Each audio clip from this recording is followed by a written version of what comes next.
बिस्मिल्लाहिर्रहमानिर्रहीम, अस्सलाम वालेकुम। सच न्यूज़ पर आप देख रहे हैं प्रोग्राम गिलगित बल्तिस्तान अफेयर्स और मैं हूं आपके साथ काशिफ रजा। गिलगित बल्तिस्तान के तमाम तर मसाइल के हवाले से हम बात करते हैं। गिलगित बल्तिस्तान का सबसे बड़ा मसला तो आइनी हैसियत का है, लेकिन आइनी हैसियत के बाद और भी दीगर मसाइल हैं जिन पर बहस करना बहुत ज़्यादा ज़रूरी है। गिलगित बल्तिस्तान में आइनी हैसियत ना होने की बहुत सारी वजूहात के साथ साथ ये भी है कि उनके मसले जो है उस तरह से एड्रेस हो नहीं पाते, लेकिन इसके साथ पाकिस्तान में मजमूई तौर पर जो सूरत हाल तब्दील होती है, चाहे वो मुआशी तौर पर हो चाहे वो सियासी तौर पर हो, उसके गिलगित बल्तिस्तान पर भी असरात मुरतब होते हैं। खास तौर पर किसी भी मुल्क की मईशत को बेहतर करने के लिए मुल्क की बिजनेस कम्युनिटी का बहुत बड़ा हाथ होता है। लेकिन बॉर्डर ट्रेड के हवाले से भी बात करेंगे, क्योंकि चाइना का बॉर्डर जो गिलगित बल्तिस्तान से वहां पर ट्रेड होती है, उस हवाले से भी कुछ अहम डेवलपमेंट्स हुई हैं, वो भी ज़ेर बहस आएंगी। और साथ ही साथ पाकिस्तान में मजमूई तौर पर मुआशी तौर पर जो तब्दीली आ रही है, खासतौर पर महंगाई है, मुआशी पॉलिसीज हैं, पेट्रोल की कीमत ऊपर चली गई है। साथ ही साथ कहा जा रहा है कि जब पेट्रोलियम मसनूआत की कीमतें ऊपर जाती हैं तो अशिया ज़रूरी और अशिया खुरनोश की कीमतें भी ऑटोमेटिकली ऊपर चली जाती हैं। तो मुआशी तौर पर क्या पॉलिसीज मजमूई तौर पर पाकिस्तान की होनी चाहिए, और इसके साथ साथ जब मईशत में तब्दीली आती है, मईशत कमजोर होती है, तो उसके गिलगित बल्तिस्तान पर किस तरह से असरात मुरतब होते हैं। और इसको हम लिंक करेंगे गिलगित बल्तिस्तान में सैर सियाहत के शोबे से, और गिलगित बल्तिस्तान में अगर तवज्जो दी जाए तो किस तरह से पूरे पाकिस्तान की मईशत को संभाला मिल सकता है। ये मौजूद हमारे ज़ेर बहस आएंगे। मोहम्मद राजिक साहब हैं, चैम्बर ऑफ कॉमर्स से ताल्लुक है, बॉर्डर मैनेजमेंट को भी देखते हैं। बहुत शुक्रिया। टेलीफोन लाइन पर हमारे साथ मौजूद हैं, स्टूडियोज में मेरे साथ मौजूद हैं शम्स अब्बासी साहब, सीनियर जर्नलिस्ट हैं और मईशत को भी बेहतर तरीके से देखते हैं, इकोनॉमी पर भी बूर हासिल है। बहुत शुक्रिया दोनों मेहमानों का। राजीव भाई, सबसे पहले आपकी तरफ आऊंगा। राजीव साहब, बॉर्डर मैनेजमेंट के हवाले से एक तो कहिएगा, साथ ही साथ बिजनेस कम्युनिटी को किन मसाइल का आजकल सामना करना पड़ रहा है, और खासतौर पर बॉर्डर के हवाले से भी कुछ अहम प्रोग्रेस हुई है। बिस्मिल्लाहिर्रहमानिर्रहीम। काशिफ भाई, बहुत शुक्रिया, आपने प्रोग्राम में हमें टेलीफोन पे लिया है। तो मैं आपसे फिर यही कहूँगा कि बिजनेस कम्युनिटी, आपको पता है हमारी तमाम जो जितने भी ट्रेड का हवाले से हमारे लिंक्स है वो चाइना बॉर्डर के साथ हैं। तो ये काफ़ी अरसे से ये जो चाइना बॉर्डर है, यहाँ पे हमें अभी तक ये बॉर्डर प्रॉपर तरीके से ओपन नहीं हुआ है। मैं खुद भी यहाँ सुस्त में बैठा हूँ और यहाँ पर यही मसला है कि कभी कहते हैं जी हम फ्राइडे को ओपन करेंगे, कभी मंडे को। तो इस वजह से सर काफ़ी जो यहाँ के ट्रेड से ताल्लुक़ रखने वाले जो भी हजरात हैं वो काफ़ी परेशानी में मुब्तला हैं, और तमाम वहाँ के जितने भी इन चीज़ों से लिंक करते हैं ट्रेड का हवाले से, सबके लिए एक बहुत बड़ी परेशानी है काशिफ भाई। तो मैं हाल ही में मैं यहाँ पे जो एमटी जो हमारे पास पिछले साल का सर 45 कंटेनर्स वो यहाँ पड़े हैं चाइना साइड की, और अभी इस साल का कोई 16 कंटेनर्स आए थे वो भी एम्प्टी पड़े हैं, वो वापस नहीं ले जा रहे हैं यहाँ से चाइना। और वो चाइना के अंदर सर पिछले साल जो एक कंटेनर का किराया काशगर से सुस्त तक 20,000 रिमिम्बी थे, और अब जो है उन्होंने बढ़ा के कोई 60,000 रिमिम्बी कर दिए हैं, जिनकी वजह से सर हमें इंतहाई ज़्यादा को ट्रेड का हवाले से मुश्किलात है। और हम चाइना गवर्नमेंट से भी और एम्बेसडर से स्पेशल हमारे पाकिस्तान में जो है और फॉरेन अफेयर से ये रिक्वेस्ट करेंगे, हमने रिटर्न में उनको भेजा है कि ये एम्प्टी जो कंटेनर है खुदारा वो वापस ले जाए और वहाँ पे हमें ये ब्लैकमेलिंग ना करे, और जो रीजनेबल हमारी जो एक एग्रीमेंट है ट्रेड का हवाले से उस मुताबिक हमसे जो है ना वो किराए लिए जाए। तो ये एक एम जो है ना हमारे लिए मुश्किलात है काशिफ भाई, और अभी तक कोई बॉर्डर प्रॉपर ओपन नहीं हुआ है। ठीक है शम्स अब्बासी साहब, इस वक्त हम पॉलिटिकली अगर चीज़ों को देखें, इकोनॉमिकली चीज़ें बड़ी स्वेयर होती जा रही हैं, और ख़ास तौर पर जैसे पेट्रोल की प्राइसेस जो हाइक कर गई, उसके बाद अब कहा यह जा रहा है कि इन्फ्लेशन में भी इजाफा हो जाएगा। किसी भी मुल्क की इकोनॉमी जब तब्दील होती है, तो जिस तरह से गिलगित बल्तिस्तान पाकिस्तान का एक हिस्सा है, अभी आइनी हैसियत उसे नहीं मिली है, क्या इस तरह के हिस्से भी बहुत ज़्यादा इफेक्ट होते हैं? फिर देखें, ओवरऑल इकॉनमी के हवाले से अगर बेसिकली हम कंट्री इकॉनमी का ओवरऑल लें तो पाकिस्तान की इकॉनमी इट्स अनसस्टेनेबल इकॉनमी, ये पायदार मतलब नहीं है। देखें, हम स्टेबिलिटी के फेज़ में बड़ा इजी होती हैं चीज़ें, जो ही हम ग्रोथ की तरफ बढ़ते हैं तो मसाइल पैदा होते हैं। उसमें आपका फॉरेन अकाउंट जो है, उसके अलावा करंट अकाउंट डेफिसिट आपका आता है, ज़ाहिर आपकी इकॉनमी उठ रही होती है, बूम कर रही होती है, तो उसके साथ चीज़ें चेंज हो रही होती हैं। तो sustainable economy I think Pakistan में अल्टीमेटली हमें कुछ सबसे अहम चीज़ जो है बेसिकली प्रोडक्शन है किसी मुल्क की, कि प्रोडक्शन कितनी होगी। प्रोडक्शन अगर आपकी इंक्रीज़ करेगी तो आपकी एक्सपोर्ट इंक्रीज़ करेंगी, डॉलर आएगा तो उसका डॉलर के साथ इम्पैक्ट है, डॉलर लोअर रहेगा। अदरवाइज़ जब भी स्कार्स होगा, देखें अफ़गानिस्तान की रीजनल सिचुएशन है करेंटली। अफ़गानिस्तान में डॉलर ज़ाहिर यूएस वहाँ से गया है, बैंक अभी रिसेंट आपने शायद देखा होगा कि बैंक्स का भी वहाँ इशू आया है मुख्तलिफ, वहाँ डॉलर कम हो रहे हैं। इस चीज़ का इम्पेक्ट, डॉलर का स्मगलिंग, सारी चीज़ें मिला के, तो आप में अभी जो रीज़न गवर्नमेंट बता रही है वो देखें, आपकी 2-3 बड़ी चीज़ें हैं जिसमें आपका सबसे बड़ा जो इम्पोर्ट बिल है अराउंड पिछला जो फिगर था 17 to 18 बिलियन डॉलर आपका पेट्रोलियम का है, सबसे बड़ा इंपोर्ट बिल है आपका जो बॉर्डर। इसका मतलब कि आपकी इंपोर्ट मींस के डॉलर आपका बाहर जा रहा है। सेकंड आपका एडिबल ऑयल का है, सेकंड 7-8 बिलियन डॉलर। और फिर अब फूड आप पे चढ़ दौड़ी, देखें कि एग्रीकल्चर कंट्री था तो अब आपने वीट, अभी ईसीसी ने पीछे 2 मीटिंग की और दोनों में उन्होंने अप्रूव किया है कि जी आप वीट, गंदम जो आपका अपना कमोडिटी था जिसे आप लोगों को देते थे वो अब आपको इंपोर्ट करना पड़ेगा। उससे भी डॉलर बाहर जा रहा है, डॉलर का इम्पेक्ट ये रहा। उसके अलावा आप देखें इसमें मुख्तलिफ इशूज़ हैं। अगर हम इन्फ्लेशन पे बात करें तो इन्फ्लेशन के इशूज़ ये आ रहे हैं कि कुछ लोग कह रहे हैं कि इट्स आर्टिफिशियल, कुछ इकोनॉमिस्ट कह रहे हैं कि it's we can say indirect tax, government पैसा बना रही है इससे। चलें हम इसे फिर भी साइलेंट कर लेते हैं, लेकिन गवर्नमेंट का यही ओपिनियन है कि जी आप जब फूड इंपोर्ट करेंगे तो लोकल मार्केट में लाएंगे, ज़्यादा मोस्टली चीज़ें जो इंपोर्ट हुई हैं वो महंगी होंगी, आप आमतौर पे देखेंगे। अब फूड भी आप इंपोर्ट, तो फूड का डायरेक्ट लिंक होता है आम लोगों के साथ। फिर उसके बाद जो पेट्रोलियम का है उसका आपकी जो कम्युनिकेशन चेन है पूरी, आपकी जो ट्रांसपोर्टेशन है, जब वो ज़्यादा होगी तो अल्टीमेटली फूड आइटम भी ज़्यादा होंगी। तो जो करंट आपको वेव ये चीज़ नज़र आ रही है, आपको इन्फ्लेशन ऊपर उठता हुआ नज़र आ रहा है। और पेट्रोलियम की प्राइसेस तो इम्पेक्ट कर रही हैं इंटरनेशनल मार्केट जी, आपका जो ओपेक है, इत्तेहाद है मुल्कों का, तो ये सिचुएशन टू सिचुएशन वेरी करती हैं। बहुत सारे लोग कहते हैं नवाज शरीफ कोई सस्ती नहीं कर रहे थे petroleum, realistically talking international market में पेट्रोलियम उस वक्त अराउंड पाक रुपीज़ में अगर कहें तो 48 में बिक रहा था और ये 78 में दे रहे थे। तो ये इशू है। अब how it's connect with the common man पे गिलगित का होगा, वी कैन से KPK का होगा या जनूबी पंजाब का होगा, ये चीज़ लाजमी इम्पेक्ट कर रही होती है। आपके जो पेट्रोलियम प्राइसेस रेज होते हैं तो आपकी इन्फ्लेशन रेज होती है, और इन्फ्लेशन खाने पीने की जो फूड कमोडिटीज़ हैं जब ये इंक्रीज़ करती हैं तो ये आम आदमी को जाके टच करती हैं। और जब फूड कमोडिटीज़ और जब इन्फ्लेशन बढ़ती है तो उससे काशिफ भाई आपकी सारी चीज़ें इम्पेक्ट हो रही होती हैं। अब जब फूड देखें, मैं पर्सनली मिसाल दूंगा, मैं सैलरी क्लास हूँ, तो एक वक्त था कि अब मेरी सैलरी जो है उसका हुजम जो है, मैं आपको अगर बिल्कुल आम फहम ज़बान में कहूँ कि ये 40% उस पर इम्पेक्ट पड़ा है। अब इसमें ये होता है कि मेरे पास ऑप्शन हो जाते हैं कि मेरा पहला बच्चा अगर बहुत अच्छे स्कूल में पढ़ रहा था तो अब अगर देखें 40 to 30% अगर इम्पेक्ट पड़ता है तो फिर मेरी कोशिश होती है कि अब या उसको डाला जाए या नए बच्चे जो हैं उनको छोटे स्कूल में डाला जाए। ओवरऑल ये है।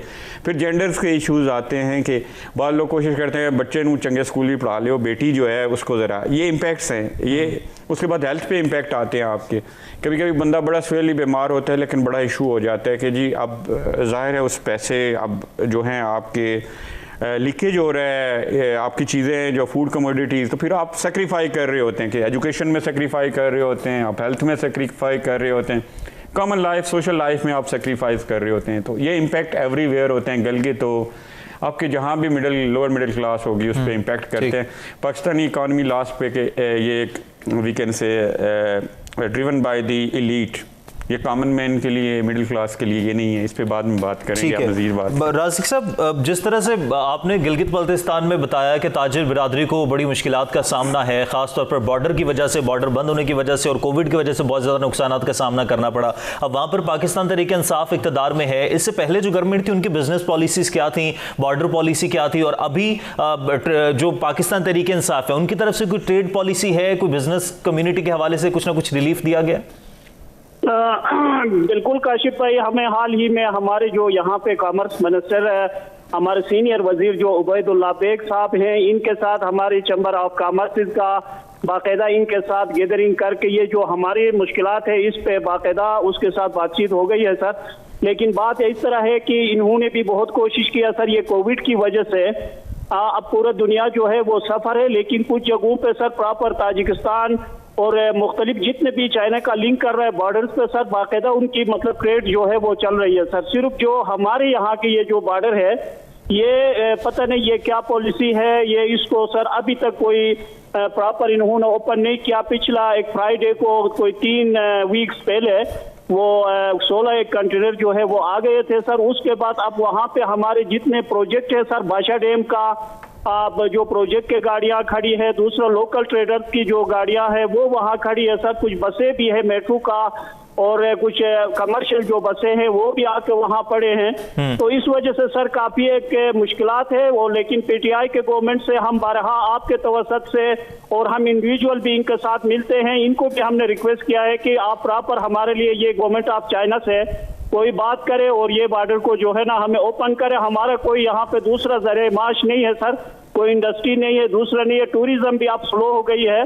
तो जिसकी वजह से वेदर के मसलों की वजह से सर हमारे पास सिर्फ ये 2 महीना है, उसके बाद बॉर्डर फिर क्लोज होना है अपने काशिफ साहब। तो राजिक साहब, फिर आप जिस तरह से कह रहे हैं कि हमने अपील तो की है, इल्तिजा तो की है, तो इस हवाले से फिर क्या रिस्पांस क्या आया है? आप जिस तरह से कह रहे हैं कि 2 माह बाकी रह गए, उसके बाद फिर से बॉर्डर क्लोज हो जाएगा। जी तो जनाब, यही यकीन दहानी हमें करा रहे हैं काशिफ भाई कि हमने बाकायदा चाइना गवर्नमेंट से भी और एम्बेसी से भी तवसत से फॉरेन अफेयर से हमने इनको बताया है। यहाँ से हमारे फोकल पर्सन ने भी लेटर्स वगैरह इनको लिखे हैं सर, लेकिन मेरे ख्याल में अभी तक सर कोई इस पे इम्प्लीमेंट नहीं हो रहा है। काशिफ भाई ये एक बहुत बड़ा एक हमारे लिए अलमिया बना हुआ है।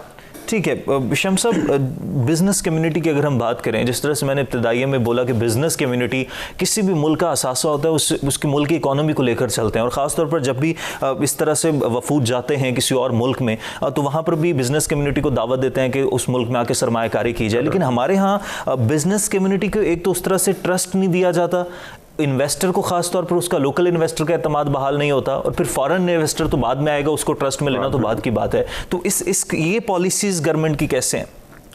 देखिए बेसिकली मैंने जो लास्ट पे अपना एंड किया था, लास्ट पे मैंने कहा कि ये लीड ड्रिवन इकॉनमी है। देखें आपकी लीड ने बहुत खरमस्तियाँ की। मैं अगर सीधी सी बात करूँ कि 70 ईयर्स इस मुल्क को बने हुए, ठीक है, इम्पैक्ट था इनिशियली। हम लोग हुए 1947 में, हालात ठीक नहीं थे, हमें ज़रूरत पड़ी कि हम लोग लोन लें, इंटरनेशनल मॉनेटरी फ़ंड के पास जाएं, वर्ल्ड बैंक, इंटरनेशनल इंस्टीट्यूशंस के पास जाएं। लेकिन अल्टीमेटली हमारी एलीट को जो जिसे हॉट मनी कहते हैं, हॉट मनी की जो आदत पड़ी हुई है, ये बड़ी बुरी है। हॉट मनी में इन्हें हमेशा पैसा ज़रूरत होता है, ये पैसा ले लेते हैं और ये पैसा फिर थ्रू इन्फ्लेशन कहें, थ्रू टैक्सेस, वो निचोड़ के लोगों से ले लेते हैं। इस मुल्क में जिसे सस्टेनेबल इकॉनमी बनाने की कभी कोशिश ही नहीं की गई। इकॉनमी जो रिवर्स करती है, जो पे बैक करती है, वो कॉमन मैन के लिए फिर वो मिडिल क्लास एक क्रिएट करती है। मसलन आपकी अगर इंडस्ट्री बढ़ेगी, आपकी SMEs बढ़ेंगी, आपके मुख्तलिफ रोज़गार हैं, तो ये गवर्नमेंट की प्रायोरिटीज़ भी होता है इकॉनमी बनाना, जैसे एक सस्टेनेबल एक पायदार जो तरक्की है उस जानिब। इन्होंने एक्चुअली जिसे हम पंजाबी में डांग टपाओ प्रोग्राम कहते हैं, हमेशा जिस भी पाकिस्तान के इकॉनमिस्ट को अगर किसी को आप we can say finance minister बनाओगे तो पहला वो ये काम करेगा, चलो जी IMF के पास। उसे पूछें कि भाई IMF के पास जाना तो आप क्या कर रहे हैं, पैसा तो आपको और मुझे भी दे दिया जाए, मेरे ख्याल में खर्च करना कोई मुश्किल नहीं होता। तो IMF के पास चलो, हम आपके फॉरेन रिजर्व हमेशा हमेशा कंट्री का अपना पैसा, लेकिन आपके IMF के जो पैसे होते हैं वो उन्हें आप फॉरेन रिजर्व कह रहे होते हैं, या आपको जो बैरूनी मुल्क से इमदाद आती। इस मुल्क को ये बेचारे ये अगर ओवरसीज़ ना होते, मैं आज भी चेक कर रहा था कि आपको $29 बिलियन इस बार देंगे, 21-22 दे देते हैं। और पिछले जो मैंने माह चेक किए हैं, ये 2 माह, इसमें भी मुसलसल 15 माह से आपको $2 बिलियन पर मंथ आपको दे। अगर ये रिमिटेंसेज ना होते तो पाकिस्तान कहाँ होता, मुझे बताएं। एलीट अपने खर्चों के लिए, इस मुल्क में बड़े नॉन प्रोडक्टिव एक्सपेंडिचर हैं इस मुल्क में, जो कोई भी नहीं पूछ सकता। अकाउंटेबिलिटी का यहाँ सीरियस इशू है। यहाँ सस्टेनेबल डेवलपमेंट किस तरह आ सकती है? एलीट ने एक अपना निज़ाम बनाया हुआ है, एक अपने साइलोज़ में रहते हैं, एक अपने एरियाज़ बनाए हुए हैं। ये पॉलिसीज़ तब होती हैं कि जब दुनिया में, मेरा ख्याल है काशिफ भाई, अगर मैं इसे बेहतर पोजीशन में इस तरह कहूँ कि मुझे बायोग्राफीज़ पढ़ने का शौक़ है। अब US के सारे प्रेसिडेंट्स को देख लें, सिवाय बुश सीनियर के कोई आपको एलीट से नहीं मिलेगा, मिडिल क्लास हैं। क्लिंटन को देख लें, ओबामा, ये लोअर मिडिल क्लास हैं बल्कि ये लोग। फिर then after even middle class, आपका ट्रम्प भी मिडिल क्लास था, कन्वर्ट इनटू एलीट। फिर आपके पीछे जहाँ भी चले जाएं, आपको सिवाय एक बुश सीनियर के, और बुश सीनियर का वालिद फौजी था, वो लोअर मिडिल क्लास और मिडिल क्लास से आया था, उसकी फैमिली ऊपर क्लास की। दुनिया में जो भी मुल्क हैं वहाँ हुकूमतें करते हैं, जो मुल्क चलाती हैं वो मिडिल क्लास चलाती हैं। ठीक है, पाकिस्तान में इलीट मुल्क चलाती है तो इलीट अपने तरीके से चलाती है और अपने इंटरेस्ट में चलाती है। तो उसमें मैं कहूँगा कि बिज़नेस कम्युनिटी जो है वो सफ़र कर रही है, पॉलिसीज़ इस तरह नहीं है। लास्ट पे सुस्त बॉर्डर का मैं एक बात कि क्योंकि मैं रज़ाक दाऊद को एज अ मिनिस्टर करता हूँ और मैं उनके साथ अच्छा मतलब मुसलसल कर रहा हूँ काफ़ी अरसे से, तो कुछ मुझे भी ये बताएं। एक चीज़ मुझे पता चली थी कि वीक में उन्होंने 2 डेज़ दे दिए थे, रज़ाक दाऊद ने इनको कहा था। उसके बाद FPCCI के मुज़ाकरात हुए, फिर एम्बेसडर के पास।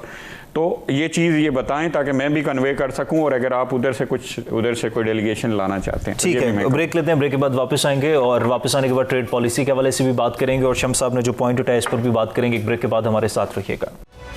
ऑलराइट जी, वेलकम बैक। ब्रेक के बाद वापस आने का शुक्रिया। मोहम्मद राजिक साहब, शम्स अब्बासी साहब मेरे साथ प्रोग्राम में मौजूद हैं। राजिक साहब, जिस तरह से शम्स साहब ने कहा कि सोस्त बॉर्डर की जो बात हो रही है उसके हवाले से रज़ाक दाऊद साहब ने और उधर से 2 दिन की इजाज़त दी गई थी और इस हवाले से कुछ ना कुछ पेशरफ्त हुई है, लेकिन आपकी तरफ से अभी भी रिजर्वेशंस हैं। काशिफ भाई बिल्कुल, शम्स भाई बिल्कुल हकीकत कह रहे हैं। उन्होंने यही हमें, जब हम डेलीगेशन में गए थे सर, हमें यकीन दहानी करा दिए थे कि हम इंशाल्लाह हफ्ते में 2 दिन का जो है ना परमिशन होगा, लेकिन अभी तक सर ये कोई 3-4 महीने गुजर गए, कोई इस पे इम्प्लीमेंट नहीं हो सर। एक बार इन्होंने गाड़ियां वहां से छोड़े हैं सर, उसके बाद अभी तक दूसरा कोई गाड़ी आई नहीं है सर। ठीक है, अच्छा राज साहब, इस पर भी बात कर लेते हैं। साथ साथ ये कहिएगा, जिस तरह से आपने कहा कि वहाँ पर जब तक बॉर्डर नहीं खुलता इसके अलावा और कोई जरिया मुआश है नहीं, सैर व सियाहत का शोबा है वो भी बेहतर तरीके से चल नहीं पा रहा है, तो गिलगित बल्तिस्तान में बिजनेस कम्युनिटी के अलावा जो नौजवान नस्ल है उनके पास सैर व सियाहत के अलावा जराए आमदन है क्या फिर? सर यही काशिफ भाई हमारी कोशिश यही होती है, यहाँ जितने भी हमारे गिलगित बल्तिस्तान में चैम्बर ऑफ कॉमर्स है, हमारी कोशिश ये था सर कि ये ज्यादातर लोगों की तरफ हम ट्रेड की तरफ उनको मुतवज्जा करें, लेकिन बदकिस्मती ये है कि ये जो कोविड-19 की वजह से ये 2 साल सर हमारे लिए एक बहुत बड़ा मुश्किल वक्त है हमारे सामने, और जितने भी यहाँ पे पढ़े लिखे यूथ है सर उनके लिए एम्प्लॉयमेंट भी नहीं है, कोई इतना रोजगार भी नहीं है, तो वो भी मतलब इस वक्त अपने डिग्रियां लेके काशिफ भाई वो भी परेशानी के शिकार है। तो हमारे जितने भी कमर्शियल बैंक है सर, वो तो कोई भी हमारी तरफ यहाँ पे कोई इनको फाइनेंस करके इनको ट्रेड के हवाले से कोई इस तरीके से एंगेज करने का सर इन्होंने भी कोई अभी तक कोई इनिशिएट नहीं लिया सर। जो कमर्शियल हमारे बैंक है यहाँ पे, जो गिलगित बल्तिस्तान में भी बाकायदा पूरा पाकिस्तान की तरह यहाँ भी ब्रांचेस है, और वो सर वो फाइनेंसिंग में आज तक इन्होंने हमारे साथ कोई ताउन नहीं किया अपने काशिफ भाई। ठीक है शम्स साहब, आपने सुना वो कहते हैं जी हो तो गया था लेकिन उस पर इम्प्लीमेंटेशन नहीं हो सकी, सबमिशन भी हुई थी, अभी भी फिलहाल उन्हीं सिनेरियोज का सामना करना पड़ रहा है। देखें मिसाइल तो यही है। अब देखें चाइना के साथ तो हमारा, हम कहते हैं कि ये शहद से मीठी है और समंदर से गहरी है, तो अब चाइनीज़ एम्बेसडर को अगर आप नहीं इंगेज कर सकते बिहाइंड द रीज़न बिफोर, तो मुझे जो रीज़न पता है वो कोविड था, कोविड के दौरान बंद हुआ था। अब इसमें ये मुझे रीज़न बताएंगे तो उस हवाले से मज़ीद बात हो सकती है। देखें मैंने खुद उनसे क्वेश्चन किया था इसके हवाले से, मैंने स्टोरी सुस्त बॉर्डर पे की थी, मैंने रज़ाक साहब से बात की थी जिस वक्त इनिशियल डेज थे कोविड के, फर्स्ट सेकंड वेव में की बात है। अब नई रीज़न क्या है इसकी, और मेरा ख्याल है कि इसका बेहतर हाल यही है कि आप कॉमर्स मिनिस्टर को इंगेज करें। मुझे लग रहा है कि why Chinese are not agree, क्योंकि एम्बेसडर से FPCCI के डेलीगेशन की बात हो चुकी थी, तो उसके बाद ये बड़ा जुल्म है, इनके पास वाकई चांस है, और लास्ट वेदर कंडीशंस चेंज हो जाएंगी तो ये 2 मंथ्स नहीं 3-4 मंथ्स हो जाएंगे बेचारे, इनका बॉर्डर बंद हो जाएगा। तो ये बहुत बड़ी सफरिंग्स हैं, गवर्नमेंट ऑफ पाकिस्तान को इसको उठाना चाहिए, और प्रॉपर जो वे है मेरे ख्याल है FPCCI को इंगेज करें, ज़ाहिर कुर्बान साहब भी आएंगे, बाकी लोगों को इंगेज करके तो ये आएँ, और मैं भी कॉमर्स मिनिस्टर को मुसलसल इस पे करता हूँ, और बल्कि वो सेंट्रल एशिया से आजकल वापस आ जाएंगे, चले तो मैं उन्हें इंगेज करता हूँ और आप लोग इस पे करें मज़ीद। That's very positive. अच्छा शम्स साहब, किसी भी मुल्क की ट्रेड पॉलिसी बड़ी अहम होती है ट्रेड के लिए। पाकिस्तान में बदकिस्मती से अभी तक ट्रेड पॉलिसी उस तरह से वाज़ेह नहीं हो पाई, ख़ासतौर पर जब आप इंडस्ट्रियलिस्ट से पूछते हैं तो वो यही शिकवा करते नज़र आते हैं जी हमें ट्रेड पॉलिसी का नहीं पता, हमारी पॉलिसीज़ क्या हैं, अनसर्टेनिटी नज़र आती है, एम्बिग्यूटी नज़र आती है, ऐसा है? देखिए बेसिक क्वेश्चन कि स्टेट की प्रायोरिटी आपकी क्या है, आप क्या स्टेट आपकी है जो वो बिज़नेस को उठाना चाहती है, प्रोडक्शन बढ़ाना चाहती है। अब स्टेट देखिए सबसे बुनियादी चीज़ जिसे आप कहते हैं प्रोडक्शन है। आपकी प्रोडक्शन नहीं होगी तो आपकी इंडस्ट्री नहीं बनेगी, आपकी एक्सपोर्ट नहीं होगी, आपकी एक्सपोर्ट नहीं होगी तो फिर आपकी इकॉनमी किस तरह बनेगी। आपके इसी तरह करंट अकाउंट डेफिसिट होंगे, फॉरेन अकाउंट डेफिसिट होंगे, यही अगर आप मैक्रो लेवल पे, यही इम्पैक्ट आपके माइक्रो लेवल पे भी होंगे, आपकी अनएम्प्लॉयमेंट होगी, लोगों को रोज़गार। अब देखें, अब आजकल का तो ये सिचुएशन है, आप ग्रेड 5, 4 to 10 आप CV मांगते हैं तो PhD आपको CV जमा करा रहे होते हैं। PhD का इधर क्या काम है। ओवरऑल हमारा जो सिस्टम है इसमें मुख्तलिफ़ किस्म की वीकनेसेस हैं। देखें, किसी जगह भी आपको मैपिंग करनी पड़ेगी कि आपने एजुकेशन अपनी यूथ को, इस वक्त सबसे बड़ा प्रॉब्लम आपके पास यूथ है। देखें, ये या यूथ ये बेनिफिट देगा या ये यूथ आपको रीजनल सिचुएशन का तो पता है अफगानिस्तान में किस तरह चेंज हुई है। फिर ये सारे ये टेररिस्ट बनेंगे, मैं यही कहूँगा, या क्रिमिनल बनेंगे, मोबाइल स्नैचिंग करेंगे। मैं लीड से बेरोजगारी होती है, महंगाई होती है, तो मुआशरा जो है मेरा रवि की तरफ चला जाता है। ये इसी तरफ जाएंगे। पॉइंट यही है। तो आपकी जो बेसिकली मैं नैरेटिव इसलिए बिल्ड कर रहा था कि जो आपका FBR है उसकी ये कोशिश है हमेशा, आप टैरिफ रैशनलाइजेशन की तरफ आप कहानी तो सुना रहे हैं। सबसे अहम चीज़ आपकी टैरिफ है, आपकी टैक्सेस हैं, आप उसको बार बार निचोड़ रहे हो, लेकिन उससे इंसेंटिव क्या दे रहे हो। अभी देखें, गवर्नर पंजाब हैं जो सरवर साहब, ये बाहर से आए, इन्होंने कहा पाकिस्तान में हिम्मत है कि रोज़गार, यहाँ तो लोग, ये गवर्नमेंट का बेसिकली मैं यही कहूँगा कि स्टेट और गवर्नमेंट जो हैं, आप उसे गवर्नमेंट कहें, इनकी प्रायोरिटीज़ में नहीं आता। ये कहते हैं टैक्स जमा करो, लेकिन टैक्स किस से जमा करो। आपके नीचे इंडस्ट्रियल, सबसे एक मतलब पहले के प्रोग्राम में हमारी बातचीत हुई थी कि इंडस्ट्रियल बेस नहीं है मुल्क की।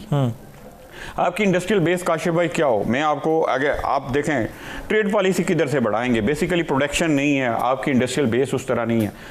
आप दुनिया में लीडर थे 1960, 70, 80, 90 तक तकरीबन आप टेक्सटाइल में दुनिया के लीडर थे, बनाते थे मुख्तलिफ चीज़ें, मतलब कपड़ा वपड़ा ये सारी चीज़ें।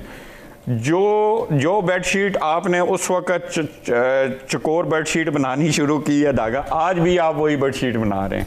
आपने टेक्सटाइल में इनोवेशन आ गई है, टेक्सटाइल डिफेंस में चला गया, टेक्सटाइल मेडिकल में आ गया है, टेक्सटाइल में इतनी इनोवेशन है, अब ऐसी इनोवेटिव चीज़ें हैं, मुख्तलिफ मॉडर्नाइज शोबे, मशीनरी चेंज हो चुकी है। आज आप अगर कोविड ना आता और ये मास्क और ये चीज़ें ज़रूरत ना पड़ती, आपकी जो एक्सपोर्ट गई है $31 बिलियन तक, इट्स नॉट सस्टेनेबल। तो ये यकीन करें, ये जो मुर्दा घोड़ा आपका जो टेक्सटाइल का उठा है, जिससे आप खुश हो लें 2-3 साल जब तक कोविड है, फिर ये नीचे आएगा, फिर ये $20 बिलियन वाली, $18 बिलियन वाली स्टोरी होगी।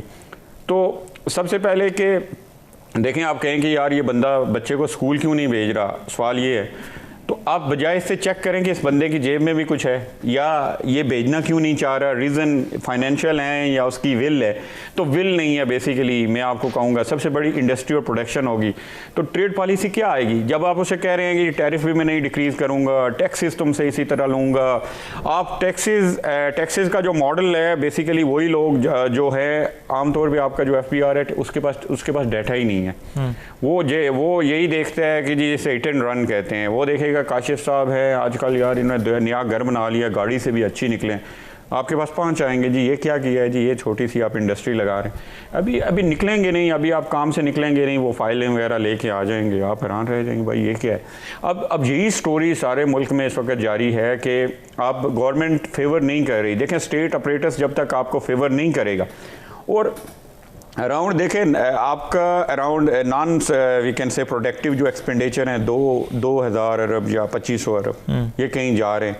ये आप इंडस्ट्री पे पैसा खर्च नहीं करेंगे, आप इसे इनोवेटिव नहीं बनाएंगे, आप इसे मॉडर्नाइज नहीं करेंगे, टेक्नोलॉजी नहीं लाएंगे, आप इंडस्ट्री को मूव नहीं करेंगे, वैल्यू एडिशन में नहीं जाएंगे। रिसेंट कुछ स्टोरीज सुना रहे हैं कि जी मोबाइल भी एक्सपोर्ट करेंगे हम लोग, उसके अलावा इंजीनियरिंग गुड्स की स्टोरी, अच्छी बात है। लेकिन जब तक काशिफ भाई आप अपने लोगों पे, सबसे अहम चीज़ है कि ह्यूमन कैपिटल पे इन्वेस्ट करना। आपकी जो करंट यूथ है इसको पढ़ाएं।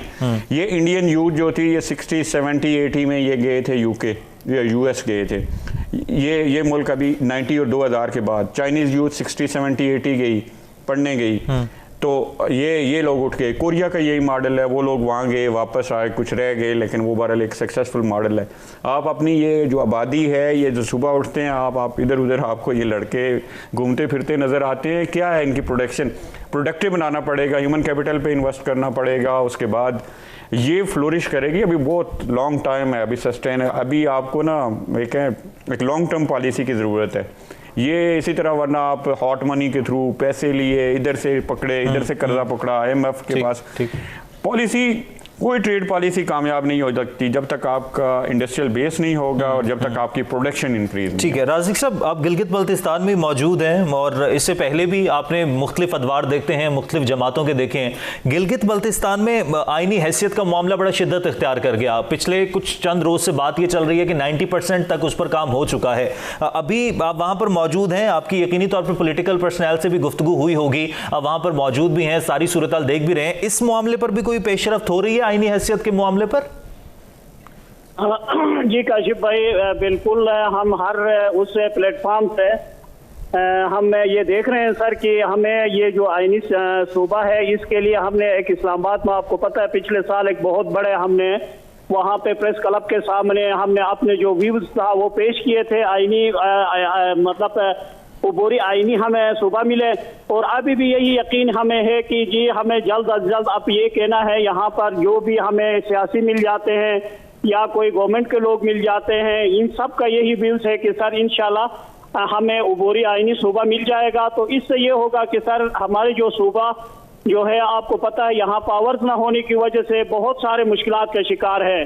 हर तबका फिक्र जो है यही उम्मीद रखते हैं सर अगर हम आईनी हिस्सा बन जाएंगे तो इंशाल्लाह उम्मीद है दूसरे सूबों की तरह हम भी अपनी कोई तरक्की में जो है हम पेशरफ्त कर सकें। सही। राज़िक साहब, पाकिस्तान तहरीक इंसाफ की अब तक की किस तरह की पॉलिसीज चल रही हैं, कैसा परफॉर्म कर रही है PTI वहां पर? सर PTI का ये है सर कि मैं खुद भी आज़ाद उम्मीदवार था, मैं भी मतलब हमने हुंजा कौमी इत्तेहाद से हमने इलेक्शन कैंपेन किए थे, लेकिन मैं ये कहूँगा कि यहाँ पे मेरे ख्याल में इनको मजीद बहुत ज़्यादा कोशिश की ज़रूरत है सर। इस जगह में अगर इनको यहाँ लोगों ने एक एतमाद करके इनको पूरा, इनकी गवर्नमेंट बनी हुई है, अक्सरियत में इनकी गवर्नमेंट है, ये अगर यहाँ हमारे इस गिलगित बल्तिस्तान को उबूरी आईनी सूबा दिलाते हैं तो मेरे ख्याल में इनकी बहुत बड़ी कामयाबी है। अदरवाइज मेरे ख्याल में जो ग्राउंड पे जो हम देख रहे हैं सर, कोई काम की पेशरफ्त सही नहीं हो रही है इनका डेवलपमेंट के हवाले से। ठीक है, राज़िक साहब हमारे साथ मौजूद हैं, शम्स अब्बासी साहब स्टूडियोज़ में हमारे साथ मौजूद हैं। गुफ्तगू का सिलसिला यहीं से आगे बढ़ाएंगे, हमारे साथ रहिएगा। ऑलराइट जी, वेलकम बैक। ब्रेक के बाद वापस आने का शुक्रिया। राज साहब, ब्रेक से पहले हम जरा PTI की परफॉर्मेंस की बात कर रहे थे, लेकिन साथ ही साथ मैं आपसे ये भी जानना चाहूँगा, वज़ीर आज़म इमरान खान साहब ताजिकिस्तान में 2 रोज़ा दौरे पर मौजूद रहे और बिजनेस कम्युनिटी भी उनके साथ है, एक वफ्द उनके साथ उनके हमरा मौजूद है। CPEC के हवाले से बात की जा रही है कि ताशकंद CPEC और इस तरह से कनेक्टिविटी होगी। CPEC के अभी तक गिलगित बल्तिस्तान को कुछ समरात मिल सके? सर अभी तक आप खुद देखें ना कि CPEC का बिल्कुल हम यही एक बिल्कुल यकीन ले बैठे थे कि सर हमें शायद मुमकिन है यहाँ से बहुत सारे CPEC के हवाले से डेवलपमेंट्स होंगे, लेकिन वो अभी तक अपने काशिफ भाई कोई ऐसा चीज हमें नजर नहीं आ रहा है कि CPEC का हवाले से हमें उसका कोई इफादियत होना। तो अगर इमरान साहब ने अभी जो ताजिकिस्तान का विजिट किया है, हमारे ट्रेड के जो बंदे हैं वो भी उनके साथ है, हमें खुशी है कि इसी तरह ट्रेड के लोगों को भी अपने साथ दूसरे मुल्कों में ले जाए, वहाँ की जो भी ट्रेड के हवाले से मतलब हमें फायदे मिलने हैं उनके लिए, मतलब ट्रेड जो है ना एक बहुत बड़ी मतलब समझो पाकिस्तान का जो एक रीढ़ का हड्डी का हैसियत रखती है अपना काशिफ भाई।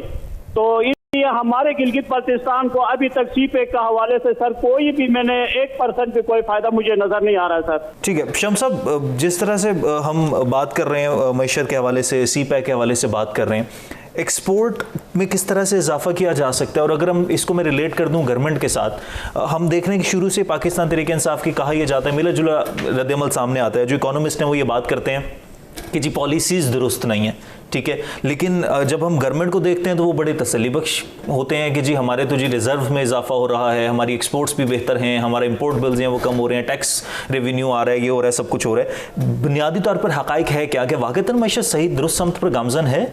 देखें, एक कोशिश जारी है उनकी तरफ से। हम देखें सिचुएशन में कहूँ डिस्करेजिंग नहीं है, लेकिन सबसे अहम प्रॉब्लम जो मैं बार बार कह रहा हूँ कि मैशियत जो भी हो वो एक सस्टेनेबल मैशियत चाहिए होती है आपको। आप देखें मैशत कभी इस तरह नहीं होता लड़खड़ा के आपकी आके गिरे कि आपके 20 और 23 बिलियन के रिज़र्व होते हैं, इलेक्शन होता है और इलेक्शन के बाद आपको पता चलता है आप खाली हो गए, आपके पास $4 बिलियन आ गए।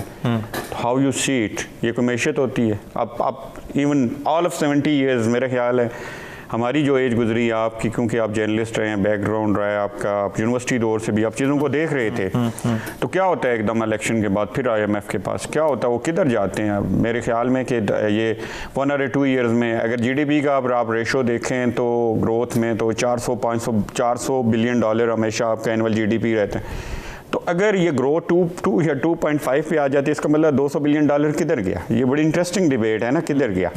तो यही प्रॉब्लम फॉरेन रिजर्व के साथ आपकी होती है कि वही IMF के पैसे होते हैं लास्ट पे ये जमा कर करके, तो ये लास्ट पे खर्च कर रहे होते हैं। सस्टेनेबल इकानमी बनाई, लास्ट 2 ईयर्स खर्च कर लिए, लोगों को रोड के लिए भी दे दिए, बादशाह सलामत ने बांट दिए, फिर पता चला जी इलेक्शन के लिए चलो जी थोड़ा सा माहौल बना लेते हैं, लोगों से वोट ले लेते हैं। तो यही हमारी लीड का तरीक़ाकार है। मैं हमेशा से आपको कह रहा हूँ कि हॉट मनी इंटरनेशनल इंस्टीट्यूशन से ली, उसको रोड वी कैन से जो इंफ्रास्ट्रक्चर है, जो आपका जो मटेरियल चीज़ें हैं, इन पे खर्च किया, उसमें से अपने पैसे भी इकट्ठे किए, उसमें करप्शन भी की, सब कुछ सस्टेनेबल डेवलपमेंट जो जिस तरह की भी है, आप अपनी इकॉनमी को बनाना जिसे कहते हैं। इकॉनमी किससे बनती है? ह्यूमन कैपिटल इन्वेस्टमेंट, आम लोग बंदे पे इन्वेस्ट करने।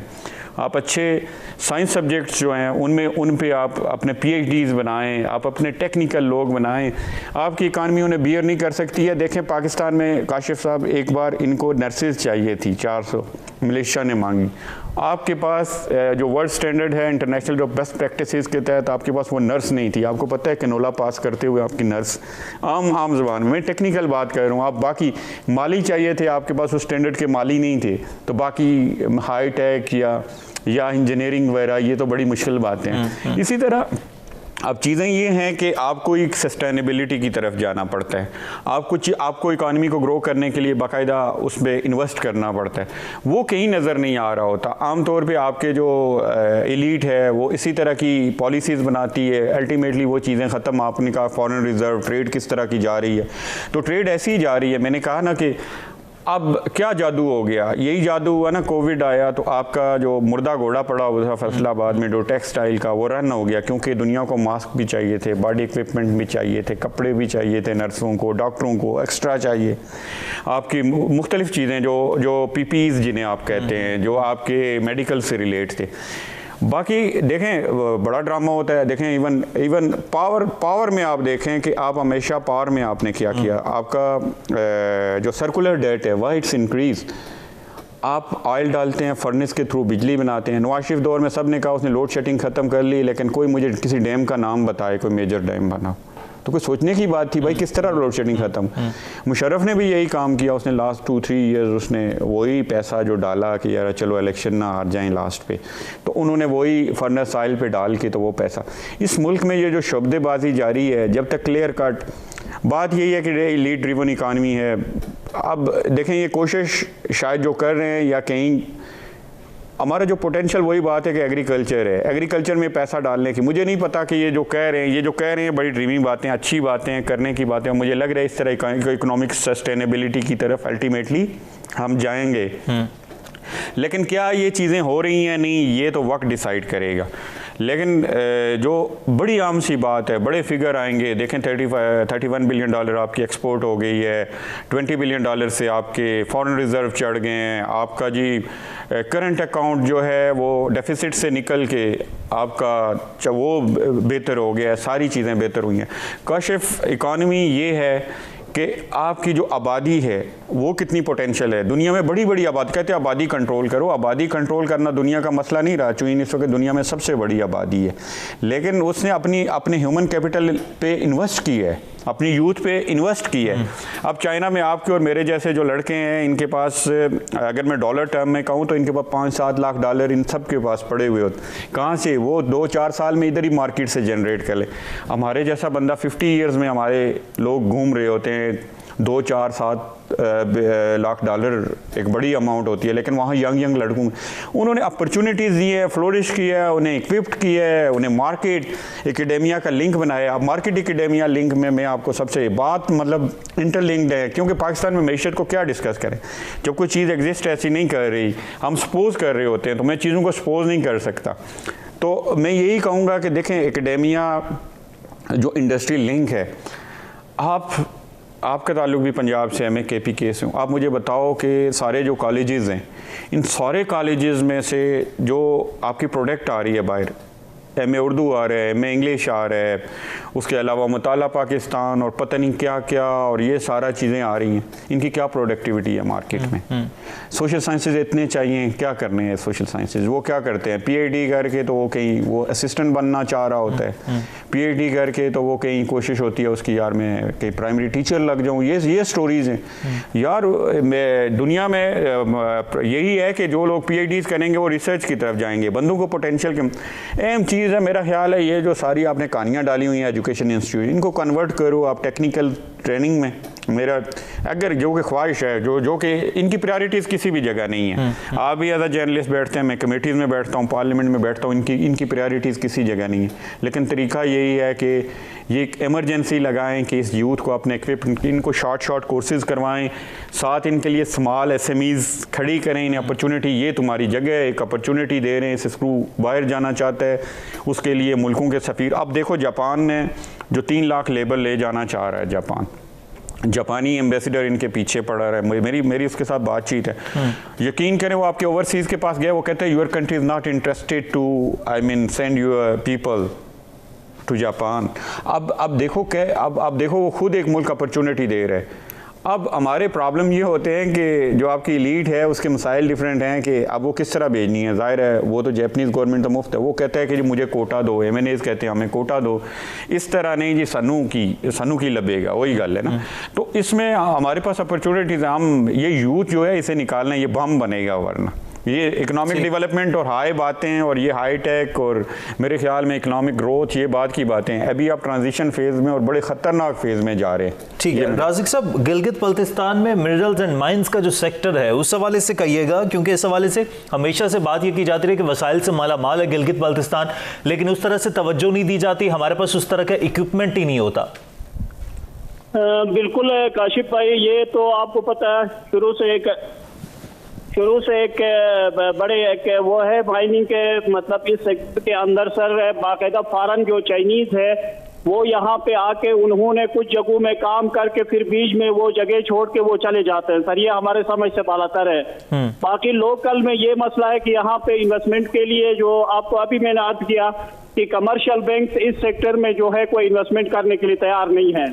हालांकि बहुत बड़ी खजाना है सर यहाँ पे, अगर हमारे मुल्क के लिए अगर चाहे तो ये नेचर रिसोर्सेज जो है इसको यूटिलाइज किया जाए और इससे हम अपने मुल्क के लिए आमदन करें तो मेरे ख्याल में हमें कहीं जाने की जरूरत नहीं। लेकिन अभी तक हमारी जो सूबाई गवर्नमेंट है या फेडरल गवर्नमेंट है इनका कोई तवज्जो इस तरफ नहीं है सर, तो ये एक बड़ा मुश्किल वो है मिनरल्स के इस डिपार्टमेंट में। ठीक है ब्राज साहब, टूरिज्म के हवाले से भी कहेगा, गिलगित बल्तिस्तान में टूरिज्म के डिपार्टमेंट में भी बड़ा पोटेंशियल है, इस सेक्टर पर भी तवज्जो देनी चाहिए। टूरिज्म के हवाले से भी PTI कुछ कर रही है, कुछ पॉलिसीज लेकर आ रही है? काशिफ साहब, ये भी मैं अर्ज कर रहा हूँ कि ये अभी देखे हमारा लोकल टूरिज्म इतना ज्यादा फ्लो था पिछले साल, तो ये कोविड की वजह से स्लो, इस साल हकीकत में बहुत ज्यादा है। लेकिन हमें ये एक अच्छे इक़दाम है कि जो फ्लाइट्स का जो है इन्होंने 4 फ्लाइट्स का इजाफा किया गिलगित के लिए, और फिर सिकरदो के लिए मुख्तलिफ पाकिस्तान के शहरों से लोग आते हैं, फिर वो सिकरदो से स्पेशली गाड़ियाँ लेके सर मुख्तलिफ जो जगह हैं जो उनको देखने की जगह है जाते हैं। लेकिन ये टूरिज्म डिपार्टमेंट जो है अभी तक सर कोई इनके लिए गाइड्स वगैरह का बंदोबस्त करके एक अच्छी मतलब एडवर्टाइजमेंट जो करनी चाहिए, जो अच्छी जगह है वहाँ पर ये जाए, वहाँ वो अपने एंजॉयमेंट करे, जगहों को देखे, इस तरह का अभी तक कोई प्रॉपर प्लान नहीं है काशिफ भाई। ठीक है शम्स साहब, खान साहब ने आगाज़ में भी बड़ी, मैंने इब्तदाई में बोला, खान साहब ने भी जब PTI में जब इक़्तिदार में आई तब बोला था कि टूरिज़्म के शोबे को हम बड़ी तरक्की देंगे, पॉलिसीज़ ऐसी लेके आएंगे, डेवलप करेंगे। हमने देखा है कि मलेशिया, टर्की, बहुत सारे ऐसे ममालिक हैं जिन्होंने टूरिज़्म से बहुत ज़्यादा रेवेन्यू जनरेट किया और उसके बाद उनकी इकॉनमी जो है वो अच्छी इकॉनमीज़ में उनका शुमार होने लगा। हमारे यहाँ टूरिज़्म पर भी तवज्जो नहीं दी जाती। देखें ये तो सारे मामलात हैं। बेसिकली अगर इन सब का बेसिक अगर मतलब एक पूरा एक जायज़ा लें इस चीज़ का, तो बेसिकली इस तरह की बात है कि जो रीजनल और प्रोविंशियल डिस्पेरिटीज़ हैं, जिस तरह गिलगित की आवाज़ आ रही है। देखिए पोटेंशियल टूरिज़म का अगर आप कहें तो समर टूरिज़म का पोटेंशियल बेसिकली गिलगित में शुमाली इलाका जाते हैं, KPK है आपका, ये एबटाबाद हज़ारा रीजन है, इसमें आते हैं। देखें ये लिंक पूरी कर रही है। जो भी मैं आपको कहूँ कि आप रीज़न देखें, आप बिहाइंड के वाई के जो टूरिज़म के इलाके हैं उसमें गुर्बत है, आपने यहाँ देखा होगा, उसमें वो बेसिक इंफ्रास्ट्रक्चर नहीं है। ये ओवरऑल जो स्टोरी शुरू होती है ये आपकी रीजनल मेरे ख्याल में आप कहें कि गैर मसावियाना जो वसाइल की तकसीम है, जो इनइक्वलिटीज़ हैं between the region, between the provinces, आपने कभी भी वसाइल को ठीक तरीके से तकसीम नहीं किया। आपका 1951 में आर्टिकल 160 के तहत कॉन्स्टिट्यूशनल आर्टिकल 160 उसमें यही कहा गया कि जी आप रिसोर्सेज को तकसीम करेंगे, लेकिन किस तरह करेंगे। बांग्लादेश था तो उस वक्त आप कह रहे थे आबादी की बुनियाद पे नहीं होगा। ये जो पाकिस्तानी एलीट की जो हटदर्मी है मैं सुना रहा हूँ, उस वक्त ये कह रहे थे कि जी आबादी पे नहीं होगा, रकबे पे होगा। उसके बाद ये आबादी की बुनियाद पे होना शुरू हो गया। फिर देखें 65% टैक्स जो है सिंध देता है, 25 to 20% पंजाब देता है, 2-3% KPK देता है। तो उसमें हम सारा अगर फिर NFC को देखेंगे तो वहीं आपको गेम वहीं आती नज़र आ रही है।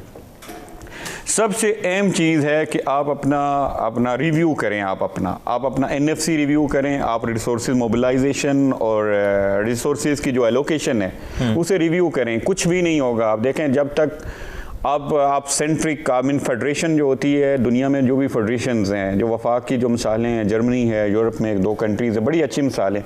बजट आता है, म्यूनसिपैलिटी का भी बजट, एक शफाफियत भी है। लेकिन पाकिस्तान में क्या होता है, पाकिस्तान में सेंट्रलाइज्ड हैं चीज़ें। आप भी देखें, मैंने अगर नाम ना लूँ, कुछ मखसूस इलाके हैं वहाँ इन्वेस्ट होता है। एक वक्त में तो पाकिस्तान एक शहर था, उस शहर में इन्वेस्ट होता था, सारा पैसा वहाँ जाता था। तो वसाइल तो यही होते हैं। वो वज़ीर-ए-आज़म क्या कर लेगा जब तक उसको बताया जाएगा, उसकी टीम है कि जी ये बस जी ये तो 25% यहाँ लगेगा, 50 यहाँ लगेगा, ये सारी तो कहाँ से आएगी। गलगित जैसे सूबे को वसाइल कहाँ से आएंगे, ये वसाइल कैसे मुहैया होंगे, जब तक आपका टूरिज़म कैसे डेवलप करेगा, इंफ्रास्ट्रक्चर। इसी से रिलेट करें मैं CPEC, कोई पूछने वाला है कि आपने 9 स्पेशल इकनॉमिक जोन जो आपने किए थे, आपने 9 स्पेशल इकनॉमिक जोन जिसमें 2 सिंध में थे, 2 पंजाब में थे, देन KPK में 2 थे, गिलगित बल्तिस्तान वाला। अब जो राजिक साहब हैं इनसे पूछें, मैं कुर्बान साहब को भी कहता हूँ ये स्पेशल इकनॉमिक जोन है जो गिलगित बल्तिस्तान का, वो किधर है। बार बार मैं इन्हें कहता हूँ वो बताएं वो किधर है। अब ये जो डिस्पेरिटीज़ हैं देखें, अतार का स्पेशल इकनॉमिक जोन था, चाइनीज़ भी इस पे एग्री थे, लेकिन आपके जो डिफेंस मिनिस्टर थे उनकी ख्वाहिश थी वो अपने इलाके में उठा के ले गए। उन्होंने पहले रशके ही बनवाया।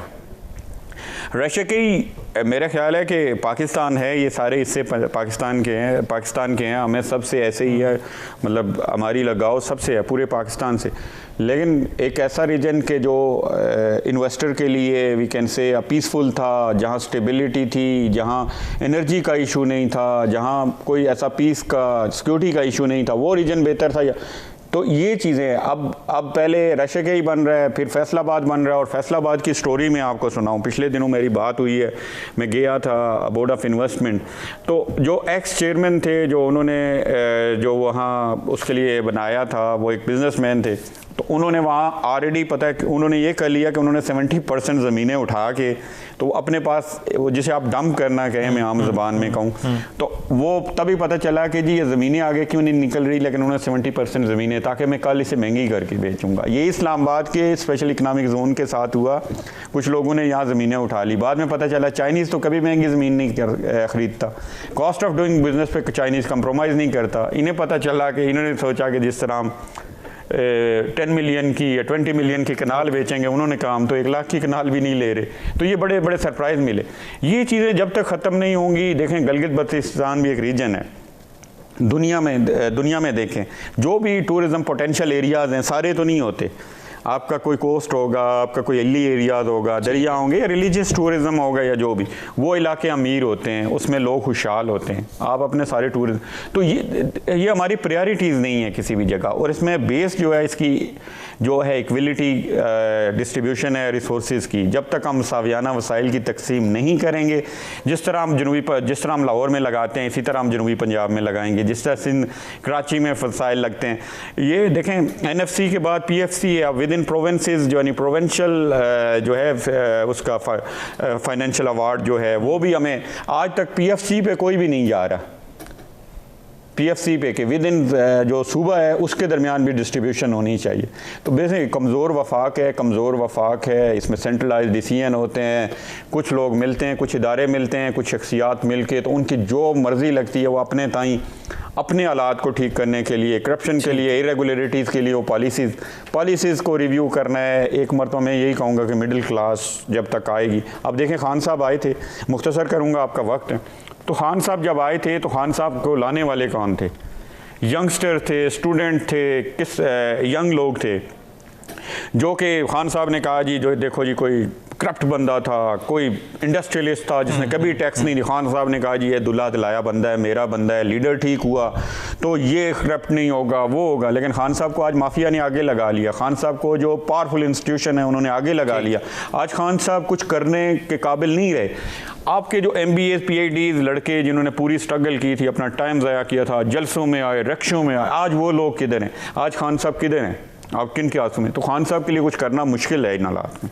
यही ठीक है, बहुत शुक्रिया। शम्स अब्बासी साहब हमारे साथ मौजूद थे, टेलीफोन लाइन पर मोहम्मद राजिक साहब मौजूद थे, गिलगित बल्तिस्तान में बिजनेस कम्युनिटी के हवाले से बात कर रहे थे। हम मजमूई तौर पर पाकिस्तान की इकॉनमी के हवाले से भी हमने बात की। हम इस वक्त ट्रांजिशनल फेज़ में चल रहे हैं और प्रायोरिटीज़ दुरुस्त करने की ज़रूरत है, पॉलिसीज़ को रिव्यू करने की ज़रूरत है, और ख़ास तौर पर देखने की ये ज़रूरत है कि पाकिस्तान की यूथ को किस तरह से इंगेज किया जा सकता है। और आज के प्रोग्राम से इजाज़त दीजिए, अल्लाह ने के पान।